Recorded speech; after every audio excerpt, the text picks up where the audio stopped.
Welcome to Lalitha's kitchen. இன்றைக்கி என்ன recipe பார்த்திங்கன்னா சேமக்கிழங்கு வறுவல். நான் டீப் ஃப்ரை தான் பண்ணியிருக்கேன். இது எப்படி பண்ணினேன்னு பார்க்கலாமா? இது இந்த கிழங்கு வாங்கினதுக்கு கொஞ்சம் எல்லாம் சின்ன சின்ன கிழங்காக இருக்கும். இதை வாஷ் பண்ணிக்கிறேன். கொஞ்சம் மண் இருக்கும். வாஷ் பண்ணிவிட்டு குக்கரில் 2-3 விசில் வச்சு எடுத்துக்கலாம். நல்லா வெந்துடும். இது பொங்கல் காலையில் பண்ணினது. அதே குக்கரில் சும்மா தண்ணி ஊற்றி கழுவிட்டு அதே குக்கரில் வச்சுருக்கேன். இது நல்லா வெந்துருச்சு. இப்போ மேலே இருக்க தோலை எடுத்துக்கலாம்.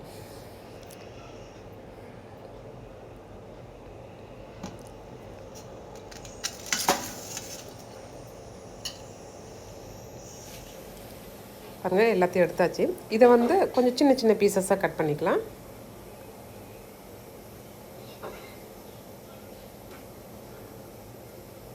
இந்த சைஸுக்கு கட் பண்ணிக்கலாம்.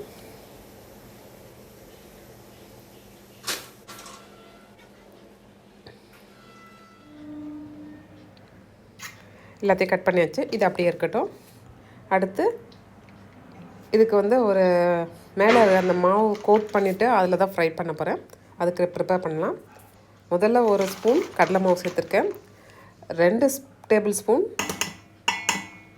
கார்ன்ஃப்ளோர், 1 டேபிள் ஸ்பூன் கடலை மாவு, 2 டேபிள் ஸ்பூன் கார்ன்ஃப்ளோர்,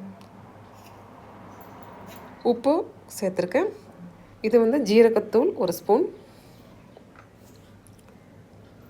1 ஸ்பூன் மிளகாய் பொடி, 1 ஸ்பூன் தனியா பொடி, 2 பூண்டு பற்கள் எடுத்து துருவிக்கிறேன் நான்.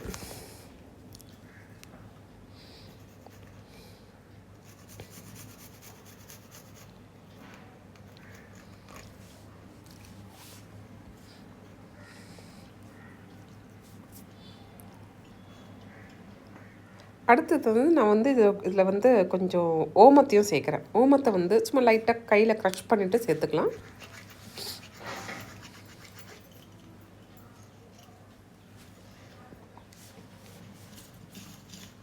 இது நல்லா மிக்ஸ் கொடுத்துக்கலாம்.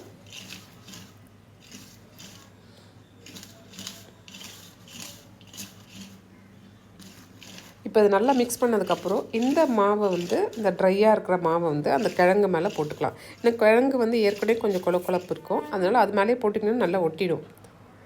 எனக்கு கொஞ்சம் காரம் பத்தாத மாதிரி இருக்குது. அதனால் இன்னொரு ஸ்பூன் மிளகாய்த்தூளை சேர்த்துருக்கேன்.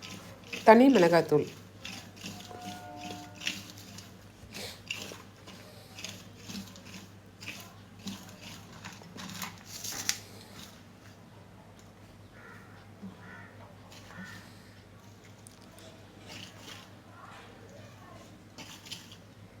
இது மேலே நல்லா தூவி விட்டுடலாம். கொஞ்சம் குலுக்கி விட்டிங்கன்னா நல்லா எல்லாத்துலேயும் மிக்ஸ் ஆகும். இல்லை கையிலேயே பிசைஞ்சிக்கலாம். கொஞ்சம் பெரிய பவுலாக இருந்ததுன்னா நம்ம அப்படி டாஸ் பண்ணிங்கன்னா அப்படியே நல்லா எல்லாம் மிக்ஸ் ஆகும்.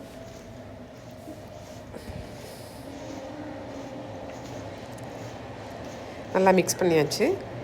இதுக்கு மேலே நான் புளியை கொஞ்சமாக ஒரே ஒரு டேபிள் ஸ்பூன் அதில் சேர்த்து அதை மிக்ஸ் பண்ணிக்கிறேன். கொஞ்சம் அந்த தண்ணியோட பைண்ட் ஆகும் அந்த மசாலாலாம். அதனால் உங்களுக்கு வேணும்னா லெமன் ஜூஸ் கூட சில பேர் யூஸ் பண்ணுவாங்க. நான் புளி தண்ணி தான் சேர்த்துருக்கேன்.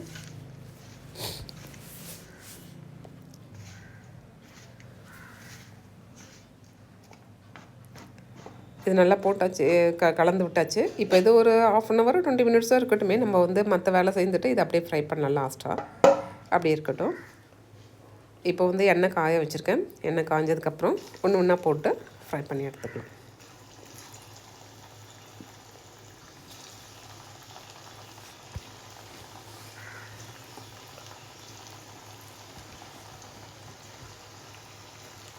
இது உருளைக்கிழங்கு மாதிரி டேஸ்ட் இருக்கும்.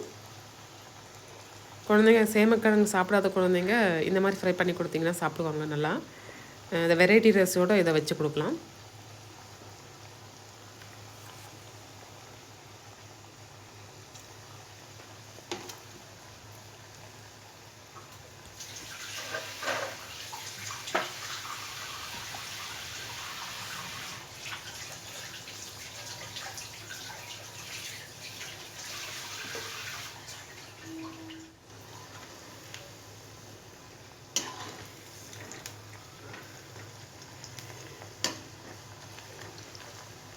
நல்லா ஃப்ரை ஆகிருக்கு. இது ஒரு பக்கம் இன்னொரு பக்கம் திருப்பி போட்டு கொஞ்சம் நேரம் கழித்து எடுத்துடலாம்.